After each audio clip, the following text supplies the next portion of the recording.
A lost ancient super civilization found in Japan. Who and how sliced this rock thousands of years ago? I've translated this from a Greek article. There are many enigmatic, huge ancient ruins found in Japan. The megaliths are so old that many of the larger ones have been eroded in the state of non-recognition. But many seem to have some very specific shapes that seem impossible to be created by nature itself. In fact, many have such a length that, according to some calculations, it's said to be several yards below the Earth's surface. Among these strange ruins, or some strange remnants of the past, there are many that bring the human mind to great embarrassment. How did it happen that some magnates could be seen in the eyes as sliced? Some rocks seem to be sliced by a huge knife, as if it were a simple loaf of bread in the hands of a giant. Can nature create such situations? How can such cases be scattered in many parts of the world? How right can legends talk about giants? Kindly support my Patreon account since YouTube has again demonetized my YouTube channel.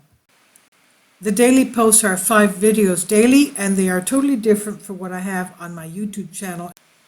Thank you so much for your support and that you find all my content so interesting. You'll find the Patreon account details in the description box below. Yes, ancient legends all over the world did talk about ancient giants. Now, one of the many things in Japanese culture that has been famous for centuries is its ability to create exquisite swords, as we know. One of them being the katana swords.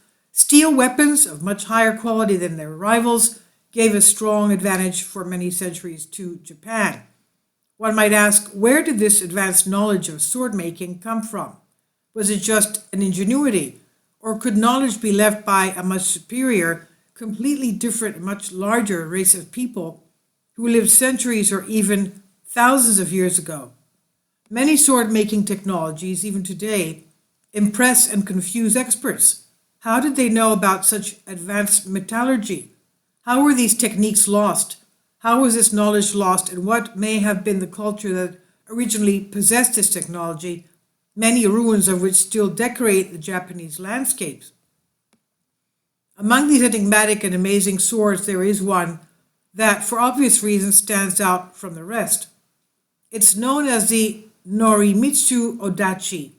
It's over 12 feet long, weighing almost 15 pounds, and this sword was masterfully created 2,000 years ago with no apparent purpose other than to be used by a warrior of gigantic dimensions. The Nodachi sword was one of the weapons of choice on the battlefield during the Nanboku-cho period. During this time and long ago, these swords were seldom created for decorative purposes. The price of their construction, the time and care required to create a single sword, meant that most were built for the purpose of battle. In addition, the cost of building such a huge sword would be significant. And one has to ask, was this huge sword ever used by a warrior like us human beings today, or was it by a huge giant warrior? And what could its true size be? The size of the giant, that is. Understandably, many have refused to give such explanations as a tangible possibility, especially from science academics. But regardless, it remains in the air a satisfactory explanation for the creation of such an amazing object. At the same time, leaving our imagination free, we could claim that a rather large man, a giant, with a corresponding Norimitsu Odachi sword that cuts slices through the hard rock of the original image, or would a laser-type tool fit the image of our imitation better? Did such a tool cut the rock in the shape of lightning? But let's get back to reality. Who used the huge sword? For human data sword? What or who could cut through the rock into slices? Was there such a technology, advanced and physically developed culture in Japan about 2,000 years ago or more or longer? Now this is translated you from Diadrastika, from Greek. Thank you for your support, and I hope you like the information.